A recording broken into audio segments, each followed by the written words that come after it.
I'm for civil discourse. I'm for working together when you can. I'm not for tearing people down.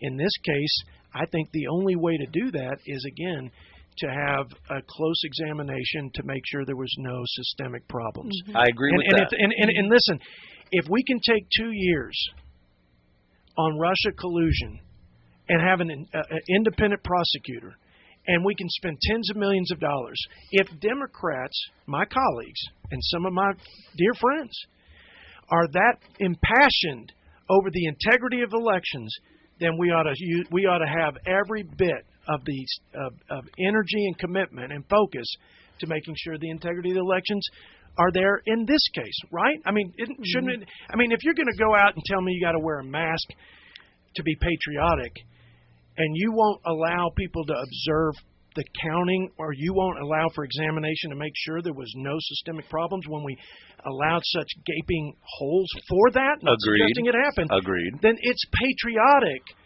to examine this. And in fact, it is not just patriotic, not just the right thing to do. It is the only way I see. If we don't have if our elections are not secure, if there's doubt, if there's a lot of questions, that's bad for the that's bad for the. This is the most important thing we do. It's the cornerstone in a The cornerstone of this program for 25 years has been what? Be informed, vote, give back to your community. We lose that if we have half the country that says this is a load of crap. And I'm concerned about that. I'm going to say it one more time for my voters, my constituents. Thank you, Kim. That was great. That was great. Glad he didn't look at me for that answer. But Congressman. But I want folks to understand. I don't want to sow any greater doubt or lack of confidence or dissension than we already have in this country. We have enough of it. Some people have texted me, some of my friends, some Republicans have said, I hope you move on. I hope you're able to be a part of the voice that says we got to get down the road and just and don't get stuck here and don't cause greater. Here's my message back to them, and I'm going to say it again on the radio. All right. All legally cast votes should be counted. Yes.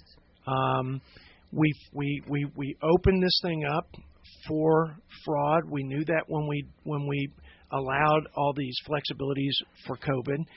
Doesn't mean that there is mass fraud. It just means that when you open it up like that, you can only give assurance and confidence back to the people in the outcome of the election by further examination. It is the right thing to do for whoever is president, including Biden. And if it's determined that there is no systemic problem or mass fraud, I will salute the commander-in-chief, chief executive of the duly elected president of the United States. Kamala I don't Harris. Really care. Listen, Kamala Harris. I know squarely where I stand on the issues, and I think my voters do.